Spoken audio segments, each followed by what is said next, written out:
미군 당장 빼버려. 트럼프가 서명 한 번으로 70년 동맹을 끊어버렸습니다. 주한미군 3만 1000명 전원 철수. 전 세계는 한국이 무릎 꿇을 거라 확신했습니다. 하지만 72시간 뒤 펜타곤이 발칵 뒤집어졌습니다. 미군 첨단무기 핵심 부품의 73%가 한국산이었던 겁니다. 방산공장 3곳이 동시에 멈춰섰고 940억 달러의 수출 계약이 증발했습니다. 한국을 조립공장이라 비웃던 미국 국방장관 대행은 의회 청문회에서 말 한마디 못하고 무너졌습니다. 27년간 펜타곤에서 부품을 추적해온 공급망 분석관이 목격한 충격적인 전말을 지금 공개합니다. 시작하기 전 구독과 좋아요, 그리고 대한민국 파이팅 댓글로 한국을 응원해주세요. 펜타곤 지하 2층 군수분석실의 형광등이 깜빡였습니다. 오래된 건물이라 전기 배선이 엉망이었거든요. 27년 동안 이 건물에서 일하면서 천장 형광등이 깜빡일 때마다 저는 농담처럼 이렇게 말하곤 했습니다. 미국이 세계 최강이라면서 자기 국방부 전등도 못 고치나. 그날도 형광등은 깜빡였습니다. 하지만 그날따라 그 깜빡임이 묘하게 불길했습니다. 마치 경고등처럼요. 채널 고정하시고 구독과 좋아요 부탁드립니다. 저는 네이선 콜드웰이라고 합니다. 미합 중국 국방부 획득 군수 차관보실에서 공급망 전략 수석 분석관으로 일하고 있습니다. 쉽게 말하면 미군 무기에 들어가는 나사 하나, 칩 하나가 어느 나라 어느 공장에서 만들어지는지 추적하는 게 제 직업입니다. 이라크에서 보급 장교로 7년을 보냈고 전역 후 펜타곤에서 민간 분석관으로 20년을 더 채웠습니다. 합치면 27년이죠.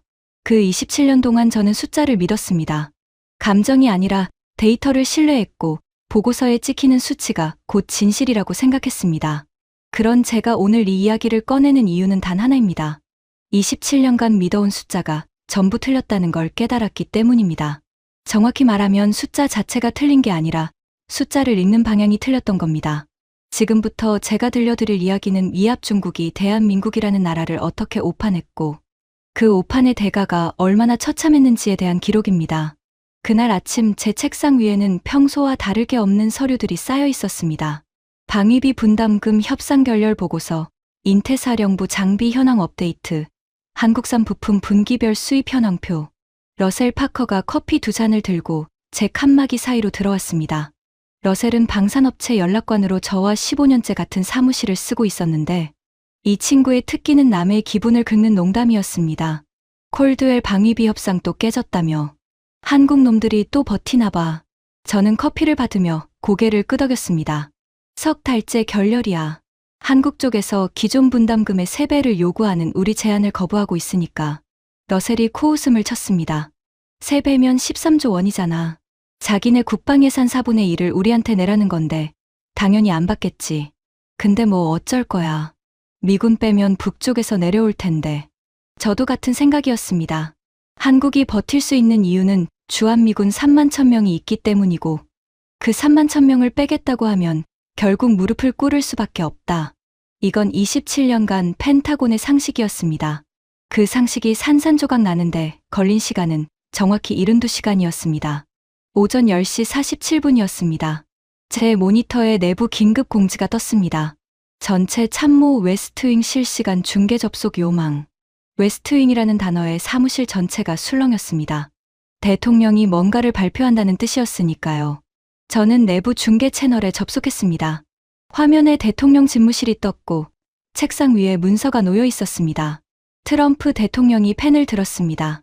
그리고 카메라를 똑바로 쳐다보며 말했습니다. 한국은 우리 청년들의 피값을 돈으로 환산하는 나라야. 13조 원도 안 낸다고. 그래 좋아.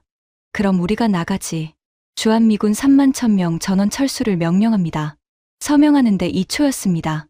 저는 그 2초를 또렷하게 기억합니다. 펜촉이 종이에 닿는 소리가 중계 마이크를 통해 들렸거든요. 사각사각. 마치 70년 동맹의 심장 모니터에서 직선이 그어지는 소리 같았습니다. 러셀이 제 뒤에서 낮은 휘파람을 불었습니다. 진짜 해버렸네. 저는 대답하지 않았습니다. 눈이 화면에 고정돼 있었거든요. 트럼프 대통령이 서명을 마치고 문서를 들어 카메라에 보여주며 웃었습니다. 그 웃음이요. 여러분 어떻게 표현해야 할까요? 경매장에서 낙찰받은 사람이 짓는 그런 웃음이었습니다. 내가 이겼다는 확신에 찬 웃음.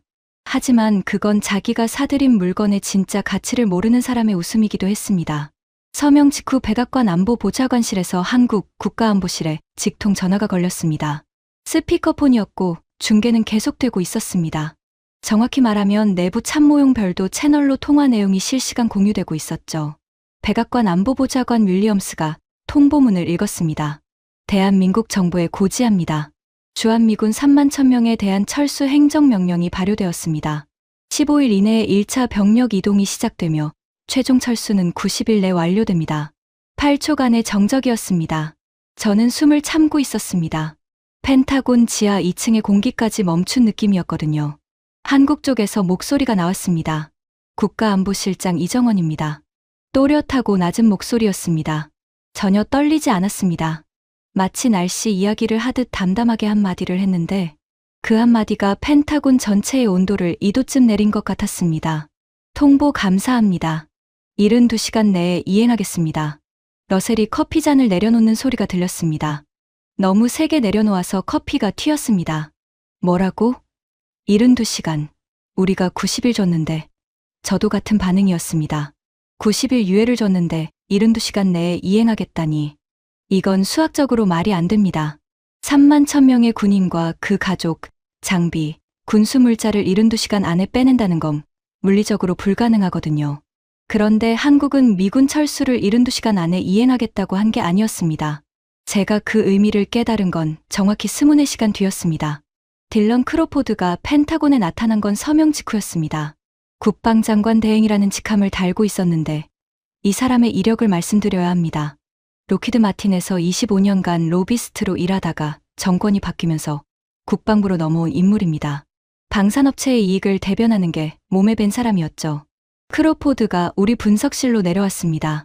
신장이 190cm가 넘는 거구에 맞춤 양복을 입고 있었는데 복도를 걸어오는 것만으로도 위압감이 상당했습니다. 콜드웰. 한국 반응 분석 빨리 올려. 저는 자리에서 일어났습니다. 장관님, 한국 측이 72시간 이행을 언급했습니다. 의도 파악이 필요합니다. 크로포드가 코웃음을 쳤습니다. 그 콧소리가 아직도 귀에 남아 있습니다. 72시간. 허세겠지.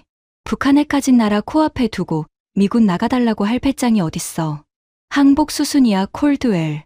방위비 3배 내겠다고 울면서 매달릴 거야. 기다려봐. 그는 그렇게 말하고 돌아갔습니다. 이탈리안 레스토랑 예약이 있다면서요. 저는 크로포드의 뒷모습을 보면서 묘한 불쾌감을 느꼈습니다. 자신감이 아니라 무지에서 나오는 오만이었거든요. 하지만 솔직히 말씀드리면 저도 크게 다르지 않았습니다. 한국이 결국 굴복할 거라는 판단은 저도 마찬가지였으니까요. 차이가 있다면 크로포드는 100% 확신했고 저는 97% 확신했다는 것뿐이었습니다. 그 3%의 불안이 저를 그날 밤 사무실에 남게 만들었습니다. 자정이 넘어서였습니다. 펜타곤 지하 2층에는 저와 당직 분석관 2명만 남아 있었습니다. 러셀은 퇴근하면서 내일 아침이면 한국이 울면서 전화할 거라고 했었죠. 저는 한국 쪽 동향을 추적하고 있었습니다. 국방부 공식 채널은 조용했습니다. 너무 조용했습니다. 3만 1000명의 미군 철수를 통보받은 나라치고는 비정상적으로 조용했거든요. 그때 위성정보국에서 긴급 알림이 떴습니다. 한반도 남부 발사 징후 감지. 저는 반사적으로 화면을 전환했습니다. 적외선 위성 이미지가 로딩되는데 8초가 걸렸는데 그 8초가 영원처럼 느껴졌습니다. 이미지가 뜨는 순간 저는 의자 등받이를 움켜잡았습니다. 전라남도 고흥 나로우주센터였습니다. 그런데 나로우주센터 옆으로 약 3km 떨어진 곳에 우리가 한 번도 본 적 없는 발사대가 있었습니다. 한 기가 아니었습니다. 4기의 발사대에서 동시에 연기가 피어오르고 있었고 이미 2기의 로켓이 상승 궤적에 진입해 있었습니다. 당직 분석관이 제 옆으로 달려왔습니다. 24살짜리 해군 중이었는데 얼굴이 하얗게 질려 있었습니다. 수석님, 이건 탄도미사일이 아닙니다. 궤도 진입 각도입니다. 위성입니다. 위성이라는 단어를 듣는 순간 등줄기를 따라 찬 기운이 흘렀습니다. 이후 6시간 동안 벌어진 일을 정리하겠습니다. 총 8기의 로켓이 발사됐습니다. 사기는 고흥에서 4기는 우리가 그 존재조차 몰랐던 제주 남쪽 해상 플랫폼에서 쏘아 올려졌습니다. 해상 발사 플랫폼이요. 한국이 바다 위에 로켓 발사대를 만들어 놓고 있었다는 겁니다. 우리 정보기관 누구도 파악하지 못한 채로요. 발사된 위성 8기는 각각 다른 궤도에 진입했습니다. 적어도 정찰 위성 4기, 통신 중계 위성 2기, 조기 경보 위성 2기. 이게 무슨 의미인지 설명드려야 합니다. 주한미군이 제공하던 핵심 역량이 세 가지입니다. 정찰, 통신, 조기 경보. 한국은 72시간 안에 그 세 가지를 자체 위성으로 대체해버린 겁니다. 72시간 내 이행하겠다는 말의 진짜 뜻이 이거였습니다. 미군 철수를 72시간 안에 시키겠다는 게 아니라 미군 없이도 살 준비를 72시간 안에 완료하겠다는 선언이었던 겁니다. 새벽 5시에 크로포드에게 긴급 보고를 올렸습니다. 전화를 받은 크로포드의 첫 반응이 기억납니다. 위성, 몇 기라고? 8기요. 6시간 만에 전부 궤도 진입했습니다. 크로포드가 3초쯤 침묵했습니다. 그리고 이렇게 말했죠. 장난감이겠지. 쓸만한 해상도가 나오겠어? 작은 나라에서 쏘아올린 깡통. 위성 따위로 미군 정찰 능력을 대체한다고? 콜드웰 확인해. 저건 쇼야. 국내 여론용으로 쏘아올린 불꽃놀이라고. 저는 전화를 끊고 NRO 국가정찰국에 위성 성능 분석을 요청했습니다. 결과가 돌아오는데 하루가 걸렸고 그 결과를 받아든 순간 제 손가락 끝이 차가워지는 걸 느꼈습니다. 해상도 15cm. 우리 최신 정찰위성 KH-11이 10cm입니다. 한국 위성이 15cm면 거의 동급이라는 뜻이었습니다. 장난감은커녕 거의 우리 수준이었던 겁니다. 그리고 결정적인 한 줄이 보고서 말미에 적혀 있었습니다. 위성 간 데이터 링크 방식이 미국 시스템과 완전히 다른 독자 프로토콜을 사용하고 있음. 역추적 불가. 독자 프로토콜. 이 말은 우리가 그 위성의 통신을 도청할 수도 방해할 수도 없다는 뜻이었습니다. 러셀에게 보고서를 보여줬습니다. 읽는 동안 러셀의 표정이 변하는 걸 지켜봤습니다. 처음엔 의심, 그 다음은 놀란, 마지막은 불안이었습니다. 이거 언제 개발한 거야? 모릅니다. 우리 정보에 없었습니다. 러셀이 보고서를 책상에 내려놓았습니다. 콜드웰, 한 가지 물어보자. 우리가 한국 방위산업 기술 개발을 실시간 모니터링하고 있었잖아. 위성 개발 프로그램은 왜 안 잡혔지? 저는 대답할 수 없었습니다. 정확히 말하면 대답은 알고 있었지만 입 밖에 꺼내기가 두려웠습니다. 한국이 우리 눈을 피해서 개발한 겁니다. 의도적으로 숨긴 거죠. 그 말은 한국이 이 순간을 준비해왔다는 뜻이고 미군 철수라는 시나리오를 이미 대비하고 있었다는 뜻이었습니다. 러셀이 창밖을 보며 중얼거렸습니다. 야, 근데 이거 시작인 거 아냐? 불행히도 러셀의 직감은 정확했습니다. 위성은 시작에 불과했습니다. 이틀 뒤 셰리던 상원의원이 펜타곤을 방문했습니다. 상원 군사위원회 위원장이라는 직함답게 건물 전체가 긴장하는 인물이었습니다. 텍사스 출신의 방산업체 기부금을 가장 많이 받는 의원으로 유명했죠. 키는 작았지만 목소리가 매서웠습니다. 회의실에 들어서자마자 테이블을 손바닥으로 내리치며 말했습니다. 한국이 위성을 쐈다고? 좋아. 때려.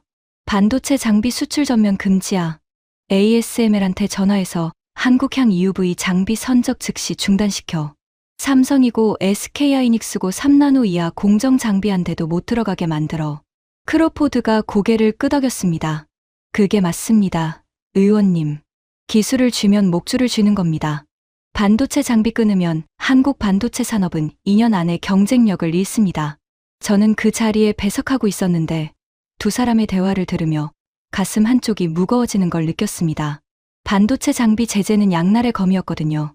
한국이 미국 방산 부품의 상당 부분을 공급하고 있다는 사실을 이 사람들은 숫자로 확인해 본 적이 있을까? 의원님, 한 가지 말씀드려도 되겠습니까? 셰리던이 저를 쳐다봤습니다. 눈빛이 차가웠습니다. 뭔데? 반도체 제재를 시행하면 한국이 보복으로 군사용 반도체 수출을 제한할 가능성이 있습니다. 현재 미군 첨단무기 체계의 한국산 반도체가 셰리던이 제 말을 잘랐습니다. 반도체, 한국산, 미군 무기에? 네, 의원님. 정확한 비율은 셰리던이 손을 들어 제 입을 막았습니다. 콜드웰이라고 했나? 한국은 조립 공장이야. 설계는 우리가 하고 중국이 싼 값에 찍어내고 한국은 중간에서 패키징하는 거지. 핵심 기술은 전부 미국에 있어. 교체하면 그만이야. 크로포드가 거들었습니다. 그렇습니다. 대만 TSMC든 일본 르네사스든 대체 라인은 충분합니다. 저는 더 말하지 않았습니다. 말해봐야 듣지 않을 사람들이었으니까요. 하지만 교체하면 그만이라는 그 한마디가 제 가슴에 못처럼 박혔습니다. 나중에 그 말이 얼마나 치명적인 오판이었는지 온 세계가 보게 될 테니까요. 반도체 장비 수출 금지 행정명령이 서명됐습니다. ASML에 공식 통보가 나갔고 도쿄일렉트론과 랩리서치에도 한국향 장비 선적 중단 지시가 내려갔습니다.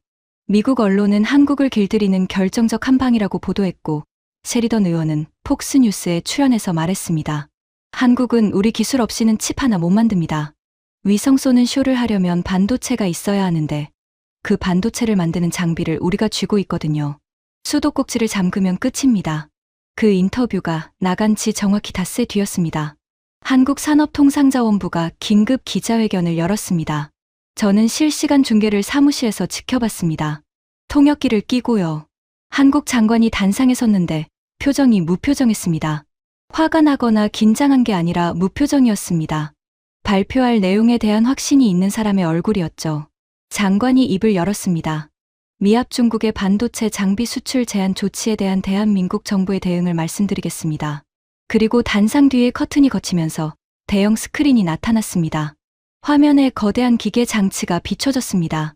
높이 3m에 길이 5m는 돼 보이는 장비였는데 외형이 ASML의 EUV 노광기와 비슷하면서도 확연히 달랐습니다. 더 간결했습니다. 마치 불필요한 군사를 전부 벗겨낸 것처럼요. 장관이 말했습니다. 대한민국이 독자 개발한 극자외선 노광 시스템 1001호입니다. 3나노 이하 공정 양산이 가능하며 현재 삼성전자, 평택라인의 시험 가동 중입니다. 회견장이 터져나갔습니다. 기자들의 질문이 쏟아졌고 카메라 셔터 소리가 기관총처럼 울렸습니다. 하지만 저는 소리가 들리지 않았습니다. 귀가 먹먹해졌거든요. 혈압이 올라가면서 귀가 울리는 현상이었을 겁니다. 러셀이 달려왔습니다. 콜드웰 저거 진짜야? 한국이 EUV 장비를 독자 개발했다고? 저는 떨리는 손으로 국방과학기술정보센터에 긴급 검증을 요청했습니다. 동시에 CIA 기술분석실에도 연락을 취했고요. 결과가 나오는데 사흘이 걸렸습니다. 보고서를 받아든 순간 저는 의자에서 일어날 수 없었습니다. 다리에 힘이 풀렸거든요. 보고서의 핵심은 세 가지였습니다. 첫째, 한국의 1001호는 실제 작동하는 EUV급 노광 장비가 맞으며 ASML의 최신형과 성능이 동급이다. 둘째, 광원 기술이 ASML과 완전히 다른 방식을 채용하고 있어 기술 유출이 아닌 독자, 개발로 판단된다. 셋째, 개발 주체는 한국전자통신연구원과 삼성전자 합작이며 프로젝트 기간은 최소 8년으로 추정된다. 8년이요. 한국은 적어도 8년 전부터 미국의 기술 통제에서 벗어날 준비를 하고 있었던 겁니다. 미군이 주둔하고 있는 동안 코앞에서 벌어진 일을 우리가 전혀 몰랐다는 사실이 저를 짓눌렀습니다. 크로포드에게 보고서를 올렸습니다. 전화로 보고했는데 크로포드의 반응은 이랬습니다. 기술 유출이야. 분명 ASML에서 빠져나간 거야. 특허 침해로 고소해. 아닙니다, 장관님. 기술 구조 자체가 다릅니다. 독자 개발이 맞습니다. 크로포드가 전화기 너머로 책상을 치는 소리가 들렸습니다. 그러면 뭐야? 한국이 하늘에서 뚝 떨어뜨렸나? 미국 기술 없이 EUV를 만들 수 있는 나라가 어딨어? 저는 조용히 대답했습니다. 한국이요. 3초간의 침묵이었습니다. 크로포드가 전화를 끊었습니다. 그날 저녁 러셀과 사무실에 남아서 한국의 기술 개발 타임라인을 역추적했습니다. 공개된 한국과학기술 예산을 훑어봤는데 노광기 단독 프로젝트로 잡힌 예산은 없었습니다. 있었다면 우리가 진작 잡았겠죠. 러셀이 고개를 저으며 말했습니다. 민간 R&D 예산 안에 숨겨놓은 거야. 삼성이 매년 쏟아붓는 연구개발비가 28조 원이 넘잖아. 그 안에 섞어놓으면 우리가 어떻게 추적해. 저는 모니터를 바라보며 한 가지 사실을 인정해야 했습니다. 교체하면 그만이라던 크로포드의 말이요. 반대였습니다. 한국이 우리를 교체할 준비를 마친 거였습니다. 수도꼭지를 잠그면 끝이라던 셰리던 의원의 말도요. 한국은 이미 자기만의 수도꼭지를 만들어 놓고 우리가 잠그기를 기다리고 있었던 겁니다.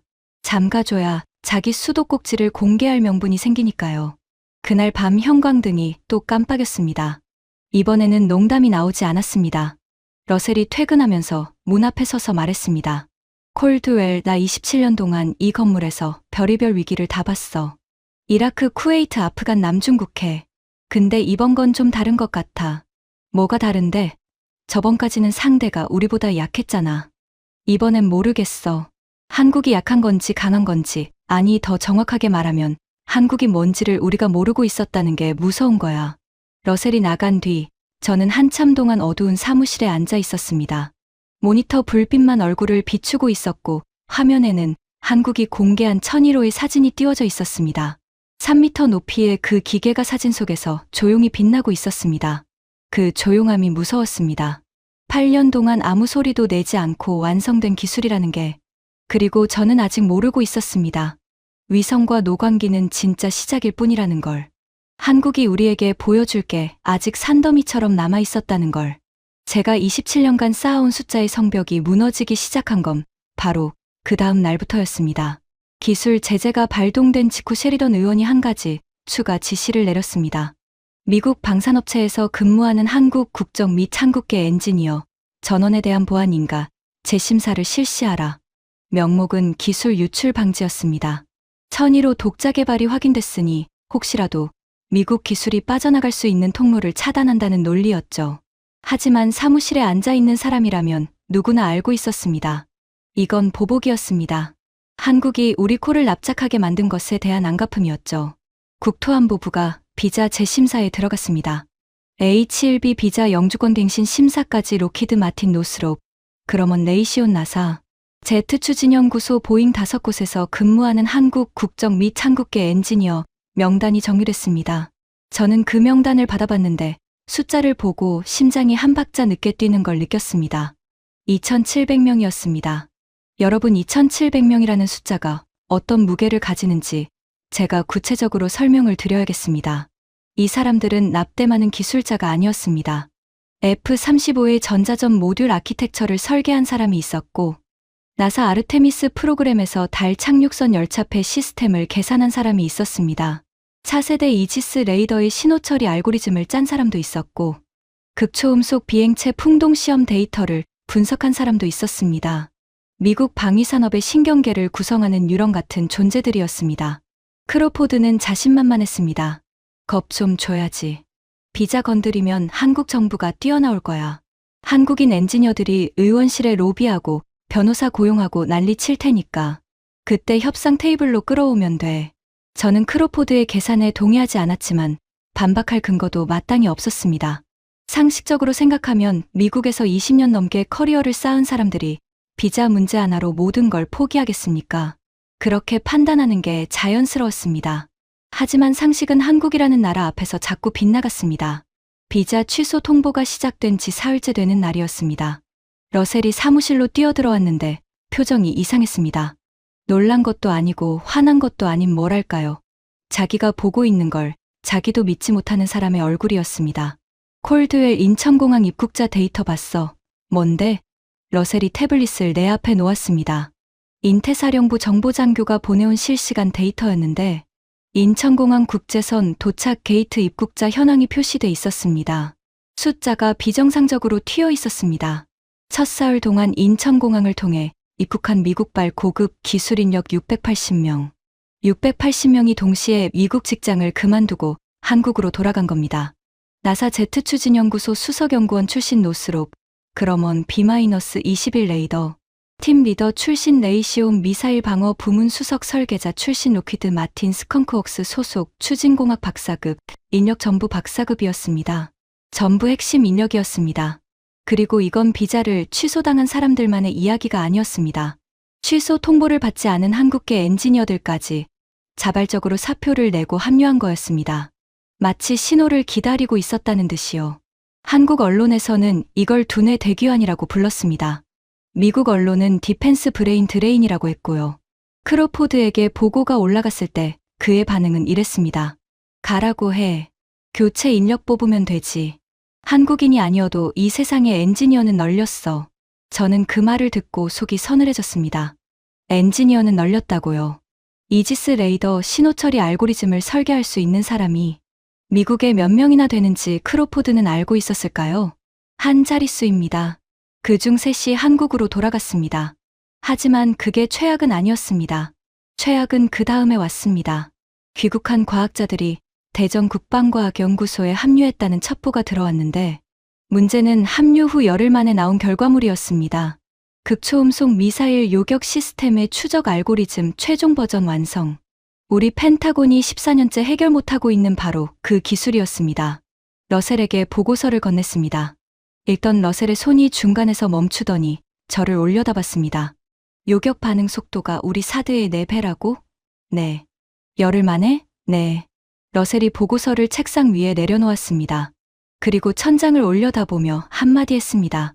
콜드웰 사드의 추적 알고리즘을 짠 사람이 누군지 알아? 김 박사야. 이지스 체계 소프트웨어 아키텍트가 이 박사고 우리가 쫓아낸 게 아니라 원래 주인한테 돌려보낸 거야. 저는 아무 말도 할 수 없었습니다. 러셀의 말이 정확했으니까요. 우리는 한국인 엔지니어들을 내보내면서 한국에 타격을 줄 거라고 계산했습니다. 현실은 정반대였습니다. 우리 몸에서 심장을 꺼내 한국에 택배로 보낸 꼴이 된 거였습니다. 비자는 취소할 수 있어도 유럽은 취소할 수 없으니까요. 14년간 매달린 문제를 열흘 만에 풀어버린 사람들이 바로 그 뉴런이었습니다. 평택 기지 반환이 공식 완료된 건 행정명령 서명 후 열이틀째 되는 날이었습니다. 반환이라는 단어가 어울리는지 모르겠습니다. 쫓겨났다는 표현이 더 정확하겠죠. 3만 1,000명의 장병과 군속 가족이 짐을 싸서 나왔고 장비는 수송선에 실려 태평양을 건너기 시작했습니다. 크로포드는 미디어 전략을 짜고 있었습니다. 텅 빈 평택 기지의 영상을 전 세계에 뿌려서 안보 공백의 공포를 시각화하겠다는 계획이었죠. 드론 촬영팀이 준비됐고 CNN과 폭스에 동시 송출할 패키지까지 편집 대기 중이었습니다. 버려진 막사먼지 쌓인 체육관 잡초 자랑 활주로 그런 이미지를 기대하고 있었습니다. 촬영팀이 오산기지 상공에 도착한 건 반환 완료 이틀 뒤였습니다. 오산은 평택 옆에 있는 미 공군 기지였는데 역시 반환 대상이었죠. 드론이 보내온 영상을 처음 본 건 저였습니다. 상황실 보조 모니터에 영상이 뜨는 순간 저는 들고 있던 커피잔을 놓쳤습니다. 뜨거운 커피가 바지 위로 쏟아졌는데 화상 감각도 느끼지 못했습니다. 텅 비어 있지 않았습니다. 오산 기지 면적이 여의도의 4배에 달하는데 그 거대한 공간이 이미 완전히 다른 세계로 변해 있었습니다. 활주로 한쪽에는 길이 50m가 넘는 우주 발사체 조립동이 세워지고 있었습니다. 아직 골조 단계였지만 크레인 6대가 쉬지 않고 움직이고 있었고 야간에도 조명이 환했습니다. 기지 동쪽에는 한화와 현대로템의 대형 로고가 걸린 건물들이 들어서 있었습니다. 방산 수출 물류 허브였습니다.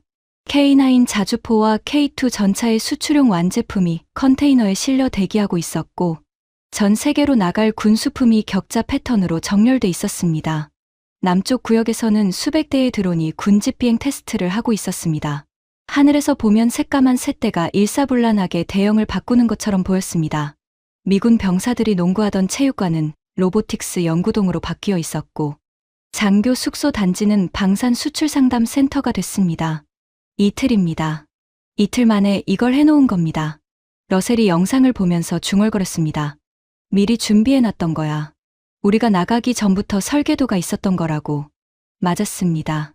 나중에 확인된 사실인데 한국 정부는 미군 철수, 행정명령이 서명되기 최소 8달 전부터 기지 전환 계획을 수립하고 있었습니다. 시공업체 선정 자재 발주 인력 배치까지 전부 사전에 끝나 있었던 겁니다. 방위비 협상이 결렬되기 전부터요. 이 말은 한국이 미군을 떠나게 만들 계획까지 세워놓고 있었다는 뜻입니다. 안보 공백 캠페인은 당연히 폐기됐습니다. 텅 빈 기지 영상 대신 세계 최첨단 방산 수출 허브가 된 오산의 모습이 전 세계 뉴스에 도배됐으니까요. BBC가 보도했습니다. 군사기지에서 미래산업단지로 48시간 만에 변신. 저는 그 기사 제목을 보면서 이가 갈렸습니다. 우리가 만들어주려던 내러티브를 한국이 완벽하게 탈취한 거였으니까요. 그리고 진짜 무서운 게 왔습니다. 수송선 12척이 태평양을 건너 캘리포니아 롱비치항에 도착했습니다. 에이브럼스 전차 패트리어트 발사대 블랙호크 헬기 부품 이지스. 구축함용 교체 모듈까지 한국에서 빼온 장비 전부였죠. 군수사령부 기술팀이 입항장비 점검을 시작했는데 3일째 되는 날 긴급 보고서가 올라왔습니다.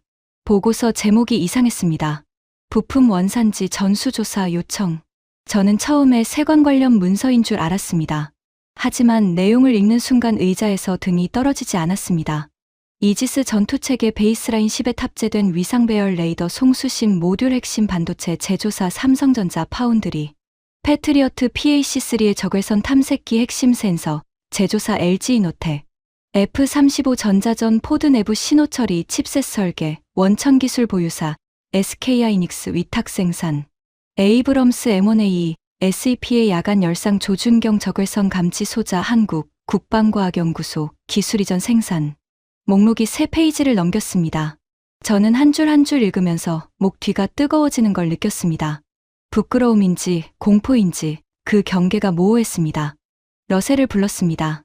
이거 비율 계산해봐. 러셀이 군수사령부 데이터베이스에 접속해서 돌리는데 40분이 걸렸습니다. 결과가 나오자 러셀은 종이를 제 앞에 밀어놓고 아무 말도 하지 않았습니다. 73%. 미군 첨단무기 체계에 들어가는 핵심 반도체와 특수 소재의 73%가 한국산이었습니다. 73이요. 3분의 2가 넘는 비율입니다. 우리가 방금 전략적 적국으로 돌려세운 그 나라의 부품 없이는 미군 무기 10대 중 7대가 제대로 작동하지 않는다는 뜻이었습니다. 크로포드에게 긴급 보고를 올렸습니다. 대체 수급처를 확보해야 합니다, 장관님. 대만 TSMC는요? 현재 주문 잔량이 28개월치 밀려 있고 군사 등급 공정으로 전환하려면 최소 24개월이 필요합니다. 일본 르네사스는 해당 나노 공정 자체가 없습니다. 인텔은 인텔 파운드리 서비스가 군사 등급 양산에 성공한 적이 없습니다. 크로포드의 얼굴에서 혈색이 빠지는 걸 실시간으로 목격했습니다. 마치 체스에서 퀸을 잃고 나서야 보드 전체를 다시 보게 되는 그 순간의 표정이었죠. 교체하면 그만이라던 사람의 얼굴이 그랬습니다. 그리고 바로 그 주 한국 국방부에서 공식 발표가 나왔습니다. 안보 환경 변화에 따른 전략물자 수출 재검토. 외교적으로는 부드러운 문장이었지만 의미는 면도칼이었습니다. 한국이 미국향 군사용 반도체와 특수 소재 수출을 제한할 수 있다는 경고였으니까요. 그 발표가 나간 지 정확히 사흘 뒤였습니다. 텍사스 포트워스의 로키드 마틴 F-35 최종 조립 라인이 멈췄습니다. 오하이오 리마의 에이브럼스 전차 생산 공장이 멈췄습니다. 엘라베마 헌츠빌의 레이시온 미사일 조립 시설이 멈췄습니다. 같은 날 같은 시각 마치 누군가가 중앙에서 스위치 하나를 내린 것처럼요. 한국에서 오던 특수압금 적외선 센서 항법칩 3가지 핵심 부품의 재고가 동시에 바닥난 겁니다. 미합 중국 군수산업 역사상 부품 부족으로 3개 이상의 주요 생산 라인이 동시에 정지한 건 처음이었습니다. 전쟁 중에도 없던 일이 평시에 벌어진 겁니다. 그것도 동맹국 하나를 걷어찬 대가로요. 라인 하나가 하루 멈출 때마다 발생하는 손실이 4천억 원입니다. 3개 라인이 동시에 멈추면 하루 1조 2천억 원이 증발하는 거죠. 펜타곤이 발칵 뒤집어졌습니다. 합참의장이 긴급 화상회의를 소집했고 방산업체 최고 경영자 4명이 동시에 워싱턴으로 날아왔습니다. 저는 그 회의에 배석했는데 방산 최고 경영자들의 표정이 한결같았습니다. 겁에 질린 얼굴이었습니다. 전쟁 이야기에는 눈 하나 깜짝하지 않는 사람들이 공급망이 끊겼다는 말에는 창백해졌습니다. 전쟁에서는 사람이 죽지만 공급망이 끊기면 회사가 죽으니까요. 그런데 진짜 뒤통수는 따로 있었습니다.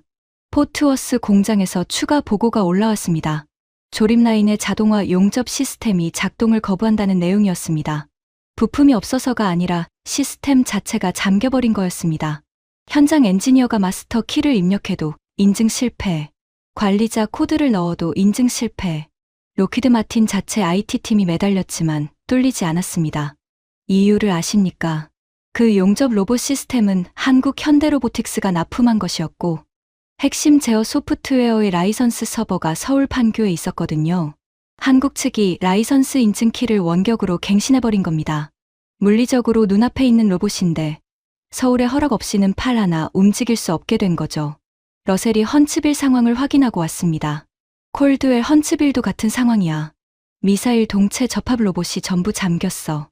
현대로보틱스. 리마는 두산. 전차 포탑 조립 자동화 라인이 두산 로보틱스 납품이야. 포트워스 헌츠빌 리마. 로키드 마틴 레이시온 제너럴 다이내믹스. 미국 방위산업의 새 거점이 한국 기업의 소프트웨어 잠금 하나에 무릎을 꿇은 겁니다. 크로포드에게 보고가 올라갔습니다. 이번에는 크로포드가 소리를 지르지 않았습니다. 책상도 치지 않았습니다. 그냥 의자에 깊이 기대 앉아서 천장을 올려다봤습니다.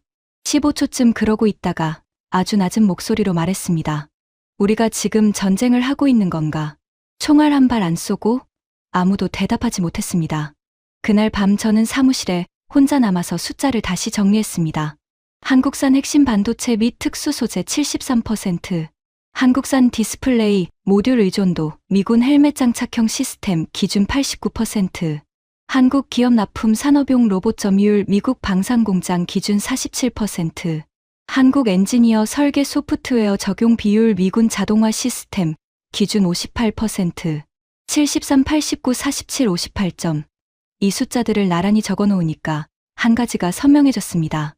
미국의 군사력은 한국이라는 기반 위에 세워진 건물이었습니다. 그리고 우리는 그 기반을 발로 걷어차고는 건물이 왜 흔들리느냐고 화를 내고 있었던 겁니다.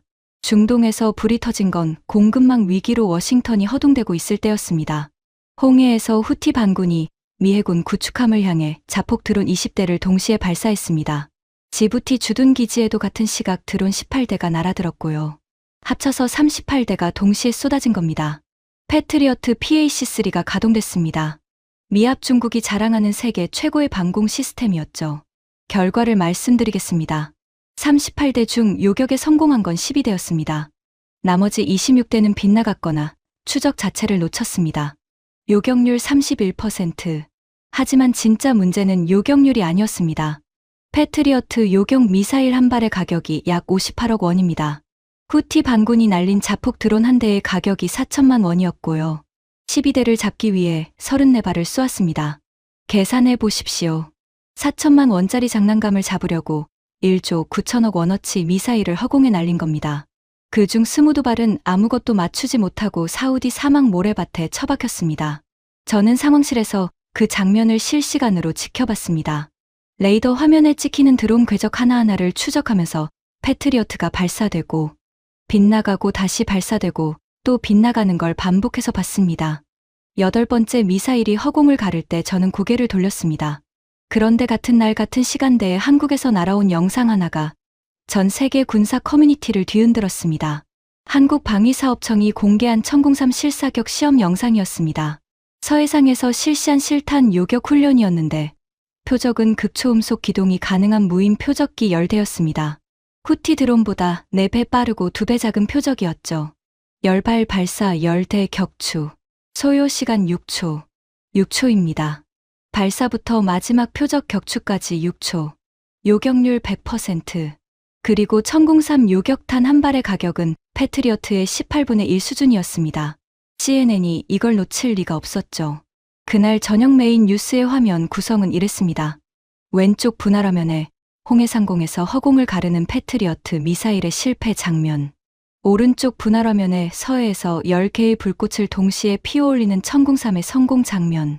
앵커가 아무런 논평도 달지 않았습니다. 영상만 나란히 틀었습니다. 논평이 필요 없었으니까요. 화면 자체가 판결이었습니다. 러셀이 그 방송을 보고 제 사무실로 뛰어왔습니다. 콜드웰, 이거 퍼지기 전에 막아야 해. 이미 퍼졌어. 제가 태블릿을 보여줬습니다. X 유튜브 텔레그램 모든 플랫폼에서 그 분할화면이 실시간 트렌드 1위였습니다. 조회수가 분 단위로 수천만씩 올라가고 있었습니다. 패트리어트 대천공삼라는 해시태그가 전 세계 22개국 언어로 번역되어 퍼지고 있었고요.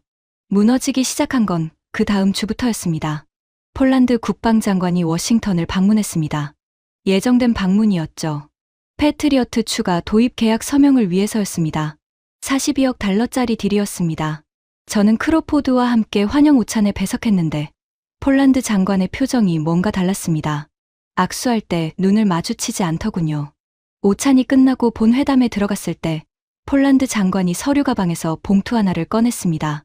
유감이지만 패트리어트 추가 도입 계약을 보류합니다. 본국 국회의 결정입니다. 회의실 온도가 3도는 내려간 것 같았습니다. 대신 한국의 천공삼 체계 도입을 위한 기술실사단을 서울에 파견할 예정입니다. 크로포드의 턱 근육이 움직이는 게 보였습니다. 이를 악물고 있었던 겁니다. 그게 시작이었습니다. 폴란드 다음은 사우디아라비아였습니다. 사우디는 더 컸습니다. 380억 달러 규모의 통합항공 시스템 계약을 한국과 체결하겠다고 통보해왔습니다. 380억 달러요. 한국 돈으로 50조 원이 넘는 금액입니다. 그 다음은 호주, 노르웨이, UAE 순이었습니다. 기존 미국 방산 계약을 보류하거나 취소하고 한국과 접촉하겠다는 통보가 매일 아침 제 책상에 쌓였습니다. 한 달도 되지 않아 취소되거나 보류된 미국 방산 수출 계약 금액을 합산했습니다. 940억 달러. 한국 돈으로 125조 원이 넘는 돈이 증발한 겁니다. 저는 그 숫자를 펜타곤 재무팀에 확인하고 또 확인했습니다. 틀린 게 아닌가 싶어서요. 틀리지 않았습니다. 서울에서는 어떤 일이 벌어지고 있었냐고요. 한국방위사업청 건물 앞에 각국 군사대표단의 차량이 줄을 섰다는 보고가 들어왔습니다.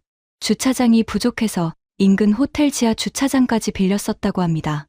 방문 예약 대기가 5주 뒤까지 밀려 있었습니다. 프랑스 육군 참모차장의 르몽드 인터뷰가 터진 건 그 와중이었습니다. 전 세계 뉴스에 실시간으로 번역되어 퍼졌는데 핵심은 이랬습니다. 미국의 방산 체계에 의존하는 것은 가라앉는 배의 탑승권을 사는 것과 같다. 한국의 방산은 이미 가격, 성능, 납기, 신뢰성 모든 면에서 미국을 넘어섰다. 프랑스입니다. 나토의 핵심 동맹국이 미국의 무기를 공개적으로 부정한 겁니다. 셰리던 의원이 노발대발했습니다. 프랑스 대사를 소환하라고 했지만 국무부가 만류했죠. 소환하면 프랑스가 정말로 한국 쪽으로 기울어진다고요. 그리고 셰리던 의원에게 최악의 소식이 날아왔습니다. 포트워스 로키드 마틴 공장이 있는 텍사스는 셰리던의 지역구였습니다. 라인 정지가 2주째 이어지면서 12,000명의 근로자에 대한 일시해고, 통보가 시작된 겁니다. 12,000명이 셰리던에게 투표한 유권자들이었습니다. 지역 방송에서 공장 노동자들이 인터뷰하는 장면이 나왔는데 한 노동자가 카메라를 똑바로 보며 말했습니다. 우리 탱크를 움직이는 칩을 만드는 나라한테 싸움을 걸었다면서요. 의원님, 우리 일자리는요? 셰리던의 얼굴이 TV 화면에서 굳어지는 걸 봤습니다. 기술 보복을 가장 강하게 주장했던 사람이 기술 보복의 가장 큰 피해자가 된 아이러니였습니다. 그리고 의회 청문회가 열렸습니다. 크로포드가 증인석에 앉았습니다. 교체하면 그만이라고 했던 그 사람이요. 190cm의 거구가 증인석에서 쪼그라든 것처럼 보였습니다. 의원 한 명이 물었습니다. 장관 대행 한국산 부품 의존도가 73%라는 보고가 맞습니까? 크로포드의 목소리가 떨렸습니다. 현재 확인 중입니다. 확인 중이라고요? 세계 공장이 멈춘 지 2주입니다. 아직도 확인 중이에요? 크로포드가 물을 마셨습니다. 손이 떨려서 물이 넥타이 위에 쏟아졌는데 그걸 닦지도 못하고 다음 질문을 기다렸습니다. 당신이 교체하면 그만이라고 했다던데 교체됐습니까? 크로포드가 입을 열었다 닫았습니다. 현재 대체 수급선을 모색 중입니다만 단기간 내 전환은 어려운 상황입니다. 단기간이 얼마입니까? 최소 36개월입니다. 3년이요? 3년 동안 우리 무기를 못 만든다는 겁니까? 크로포드가 대답하지 못했습니다. 방청석에서 한숨 소리가 흘러나왔습니다. 저는 그 청문회를 사무실 모니터로 지켜봤습니다. 교체하면 그만이라던 사람이 물에 젖은 넥타이를 메고 입을 벌리지 못하는 장면을 보면서 분노와 연민이 뒤섞인 감정을 느꼈습니다. 크로포드가 나쁜 사람이라서가 아니었습니다. 한국을 몰라서 그런 거였습니다. 우리 전부가 한국을 몰랐으니까요. 러셀이 퇴근하면서 제 사무실 문 앞에 섰습니다. 콜드웰 옛날에 군수학 교본에 있던 말 기억나? 현대전의 승패는 전장이 아니라 공급망에서 결정된다. 기억해. 그 공급망을 한국이 쥐고 있었어. 처음부터. 저는 책상 위에 적어놓은 숫자들을 다시 한번 내려다봤습니다. 73, 89, 47, 58점. 그리고 조용히 형광등을 껐습니다. 어둠 속에서도 그 숫자들이 눈앞에 떠다녔습니다. 하지만 진짜 공포는 아직이었습니다. 한국이 아직 보여주지 않은 카드가 남아있었으니까요. 그리고 그 카드는 제가 27년간 본 어떤 것보다도 무거웠습니다. 트럼프 대통령이 소셜미디어에 글을 올린 건 새벽 3시였습니다. 저는 그 시각에도 사무실에 있었습니다. 요즘은 집에 갈 일이 별로 없었거든요. 집에 가봐야 천장만 보면서 한국 관련 수치를 곱씹게 되니까 차라리 사무실에서 모니터를 보는 게 나았습니다. 대통령의 글은 짧았습니다. 미군 없는 한국은 늑대 앞의 양이다. 결과를 보게 될 것이다. 올리자마자 리포스트가 수만 건 달렸고 미국 내 지지층은 환호했습니다. 국내 정치용으로는 완벽한 한 줄이었죠. 하지만 저는 그 글을 보면서 불안했습니다. 한국을 양에 비유한다고요. 지난 몇 주 동안 벌어진 일들을 보고도 양이라는 단어를 쓸 수 있는 건 현실을 보지 않고 있거나 보고도 인정하지 않으려는 거였습니다. 그 글이 올라온 지 정확히 5시간 뒤였습니다. 새벽 8시. 저는 당직 분석관의 전화에 잠에서 깼습니다. 사무실 소파에서 코트를 덮고 자고 있었거든요. 수석님 동해에서 부상 신호 4건이 감지됐습니다. 저는 2초 만에 소파에서 일어났습니다. 부상 신호? 잠수함이야? 확인 중입니다만 사전 탐지가 전혀 없었습니다. 어제까지 해당 해역 수중 음향 감시 데이터에 아무것도 없었습니다. 상황실로 뛰어갔습니다. 러셀이 이미 와 있었고 해군작전부장 직속 연락관도 도착해 있었습니다. 중앙 스크린에 일본 해상자위대가 공유해온 위성사진이 떠 있었습니다. 동해 한복판 4개의 검은 형체가 수면 위로 올라와 있었습니다. 잠수함이었습니다. 세일 구조가 일반 디젤 잠수함과 완전히 달랐습니다. 낮고 유선형이며 선체 길이가 위성 판독 기준 145m 이상. 이 크기는 재래식 잠수함의 영역이 아닙니다. 해군 연락관이 떨리는 손으로 분석 시트를 내밀었습니다. 수석님 선체 규모와 항적 분석 결과 핵추진으로 판단됩니다. 핵추진. 저는 그 2글자를 소리내어 되뇌었습니다. 한국이 핵추진 잠수함을 보유한다는 건 전략적으로 완전히 다른 차원입니다. 디젤 잠수함은 며칠이면 부상해서 숨을 쉬어야 하지만 핵추진은 이론상 무한히 자망할 수 있거든요. 한국이 연안방어 전력에서 원양투사 전력으로 도약했다는 뜻이었습니다. 그것도 단숨에요. 4척이 동시에 부상한 겁니다. 핵추진 잠수함을 한 척 만드는 것도 국가 역량을 총동원하는 프로젝트인데 4척을 동시에 완성해서 실전 배치까지 마쳤다는 건 대체 언제부터 준비한 겁니까? CIA 한반도 담당 데스크에 즉시 연락했습니다. 돌아온 답변은 한국의 핵추진 잠수함 개발 프로그램에 대한 정보 없음. 사전 징후 감지 실패. 또였습니다.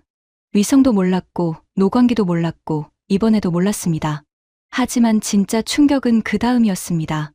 4척의 잠수함이 부상 직후 미사일 발사 시퀀스에 들어갔습니다. 한국 해군이 실시간으로 발사 장면을 전 세계에 공개하고 있었습니다. 첫 번째 잠수함에서 미사일이 솟아올랐습니다. 콜드론치였습니다. 잠수함 발사관에서 가스 압력으로 미사일을 차갑게 사출한 뒤 공중에서 점화하는 방식.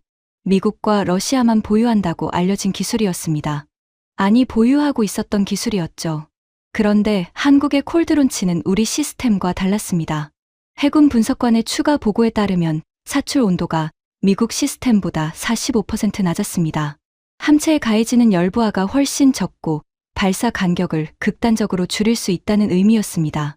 실제로 한 척의 잠수함에서 25초 안에 극초음속 미사일 3발이 연속 발사됐습니다. 미국 오하이오급이 같은 수의 미사일을 쏘려면 최소 3분이 걸립니다. 4척이 동시에 발사에 들어갔고 총 12기의 극초음속 미사일이 동해 상공으로 치솟았습니다. 속도 마하 9점, 표적은 300km 떨어진 무인 표적함 4척이었는데 12기 전부 명중했습니다. 명중 오차 30cm 이내. 상황실이 무덤처럼 조용해졌습니다. 러셀이 의자에서 일어나 창가로 걸어갔습니다. 워싱턴 새벽 하늘을 바라보며 주머니에 손을 넣고 한참 동안 서 있었습니다. 저는 러셀의 등을 바라봤습니다. 15년을 같이 일한 동료의 어깨가 내려앉아 있었습니다. 트럼프 대통령의 양발언은 5시간 만에 세계에서 가장 비싼 오판이 됐습니다. 댓글 중 하나가 눈에 들어왔습니다. 한국 사용자가 영어로 쓴 단 3단어였습니다. 양이 아니었다. 대통령에게 보고가 올라갔습니다. 핵잠 4척 극초음속 미사일 12기 동시 발사 성공. 대통령의 반응은 간단했습니다. 한마디도 하지 않았습니다. 처음이었습니다. 소리를 지르지도 책상을 치지도 트윗을 쓰지도 않았습니다. 창밖을 바라보며 앉아 있었다고 비서실 수석이 전해줬습니다. 그리고 30분 뒤 저를 집무실로 불렀습니다. 방 안에는 대통령과 저 둘뿐이었습니다. 창밖으로 워싱턴 기념비가 보였는데 아침 햇살에 하얗게 빛나고 있었습니다. 콜드웰. 한국에 뭘 줘야 돌아오겠나. 저는 그 질문을 듣고 3초쯤 멈춰 섰습니다. 대통령님, 돌아온다는 것은 주둔을 말씀하시는 겁니까? 우리가 다시 들어가야 해. 거기 없으면 태평양 전체를 잃어. 대통령이 돌아섰습니다. 며칠 사이에 10년은 늙어 보였습니다. 뭘 줘야 하는지 목록을 만들어. 사무실로 돌아와서 러셀과 함께 목록을 만들었습니다. 손이 떨렸습니다. 몇 주 전까지 우리가 통보하는 쪽이었는데 이제 조건을 맞춰야 하는 처지였으니까요. 목록의 첫 번째 항목, 한국의 핵추진 잠수함 보유 공식 승인. 두 번째, 한미 미사일 지침 폐기 공식 추인. 세 번째, 모든 방산 기술 이전 제한 철폐. 네 번째, 방위비 분담금 구조 전면 재협상. 다섯 번째, 반도체 장비 수출 제재 즉시 해제. 러셀이 목록을 다 적고 나서 펜을 내려놓으며 말했습니다. 콜드웰, 이건 협상 조건이 아니야. 항복 문서야. 저도 알고 있었습니다. 하지만 대안이 없었습니다. 백악관 성명이 나갔습니다. 성명의 핵심은 이랬습니다. 미합 중국은 대한민국의 핵추진 잠수함 보유를 공식 승인하며 양국 간 모든 군사 기술 제약을 철폐하고 새로운 안보 파트너십 협의를 요청한다. 요청이라는 단어를 주목해 주십시오. 통보가 아니라 요청이었습니다. 한국의 응답은 이틀 뒤에 왔습니다. 외교부 대변인이 정례 브리핑에서 기자 질문에 답하는 형식이었는데 미국 측의 제안은 접수되었으며 검토 중입니다. 검토 중. 석자. 미합 중국이 사실상의 항복 문서를 보냈는데 돌아온 답이 검토 중이었습니다. 급한 쪽은 당신이지 우리가 아니라는 메시지가 석자 안에 완벽하게 담겨 있었습니다. 에어포스원이 오산에 착륙한 건 맑은 오후였습니다. 저는 수행단에 포함돼 있었습니다. 트랩을 내려오는 대통령의 발걸음이 무거웠습니다. 활주로에는 한국 의장대가 도열해 있었는데 그 뒤로 K9 자주포 12문이 일렬로 서서 의전 경례를 하고 있었습니다. K9입니다. 전 세계 수출량 1위의 한국산 자주포가 미국 대통령의 도착을 맞이하고 있었습니다. 활주로 저편에는 몇 달 전까지 미군 기지였던 곳에 세워진 우주발사체 조립동의 골조가 하늘을 찌르고 있었습니다. 우리가 버리고 간 땅 위에 한국의 미래가 솟아오르고 있었습니다. 용산 대통령실에서 정상회담이 열렸습니다. 저는 회담장 바로 옆 대기실에서 문 너머의 분위기를 감지하고 있었습니다. 2시간 반 동안 이어진 회담이 끝나고 문이 열렸을 때 대통령의 표정을 봤습니다. 분노도 굴욕감도 아닌 뭔가를 인정한 사람의 얼굴이었습니다. 체스에서 킹을 눕히고 악수를 건네는 순간의 표정이랄까요. 공동 기자회견에서 대통령이 성명을 읽었습니다. 미합 중국은 대한민국의 완전한 군사적 독립과 전략적 자주권을 인정하며 향후 양국 관계는 대등한 파트너십에 기반할 것이다. 대등한 파트너십. 이 말이 미국 대통령의 입에서 나왔다는 것 자체가 70년 동맹 역사의 전환점이었습니다. 미국이 한국을 대등하다고 공식 인정한 건 처음이었으니까요. 에어포스원이 오산을 이륙하던 밤 저는 창가 좌석에 앉아 한반도의 야경을 내려다봤습니다. 서울에서 부산까지 한반도 남쪽 전체가 촘촘한 불빛으로 빛나고 있었습니다. 좁은 땅, 자원도 별로 없는 땅. 그 위에 5천만 명이 빚어낸 빛이 저 아래에서 타오르고 있었습니다. 러셀이 옆 좌석에서 잠들어 있었습니다. 깨우고 싶지 않았습니다. 이 사람도 며칠째 제대로 못 잤으니까요. 저는 창밖을 보면서 27년간의 경력을 총동원해서 하나의 결론을 내렸습니다. 대한민국은 건드리면 안 되는 나라입니다. 능력이 있어서가 아닙니다. 능력이야 다른 나라에도 있죠. 한국이 특별한 건 건드렸을 때 어떻게 반응하는지를 아무도 예측할 수 없기 때문입니다. 눌러도 안 꺾이고 때려도 더 단단해지고 밀어내면 날개를 펴고 가두면 터널을 파는 나라. 위성을 8기 쏘아 올리는데 72시간 기지를 미래 도시로 바꾸는데 48시간. 극초음 속 요격 체계를 완성하는데 열흘. 이 속도는 시스템에서 나오는 게 아닙니다. 혈액 속에 들어있는 겁니다. 위기를 연료로 바꾸는 효소가 한국인의 유전자에 새겨져 있는 겁니다. 그런데 가장 아이러니한 건요.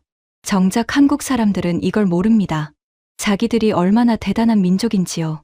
매일 불평하고 서로 싸우고 나라 걱정을 하면서도 정작 위기가 오면 지구상 어떤 민족도 흉내낼 수 없는 결집력을 보여주는 사람들. 금반지를 모아 나라를 살렸던 사람들의 후손이 이번에는 두뇌를 들고 돌아왔습니다. 공장을 72시간 만에 세웠고 위성을 하루 만에 쏘아 올렸고 14년짜리 기술을 열흘 만에 완성했습니다. 그게 가장 무서운 겁니다. 자기 힘을 모르는 자가 가장 강하다는 걸 저는 한국을 통해 배웠습니다. 비행기 엔진 소리가 고르게 울리고 있었습니다. 창밖의 한반도 불빛이 점점 멀어지고 있었습니다. 하지만 그 불빛이 제 가슴 속에서는 점점 더 밝아지고 있었습니다. 73%. 그 숫자가 처음에는 공포였습니다. 하지만 이제는 다르게 읽힙니다. 미국의 최첨단 무기 73%를 만들어낼 수 있는 나라가 적이 아니라 파트너라는 건 우리에게도 축복이었을 겁니다. 만약 우리가 처음부터 그 사실을 인정했더라면요. 형광등이 깜빡이는 펜타곤 지하 2층에서 27년을 보낸 사나이가 마지막으로 드리는 말씀입니다. 숫자를 읽을 때는 방향이 중요합니다. 위에서 아래로 읽으면 지배가 되고 옆에서 옆으로 읽으면 파트너가 됩니다. 우리는 너무 오래 위에서 아래로 읽었습니다. 그리고 그 대가를 톡톡히 치렀습니다. 지금까지 펜타곤 공급망 분석관이 목격한 대한민국의 충격적인 저력에 대한 이야기였습니다. 우리가 만든 부품 없이는 세계 최강의 무기도 멈춘다는 사실을 더 많은 분들이 알 수 있도록 이 이야기를 널리 공유해 주세요. 대한민국의 저력은 아직 끝나지 않았습니다. 구독과 좋아요도 부탁드립니다. 지금까지 감동 새벽이었습니다. 감사합니다.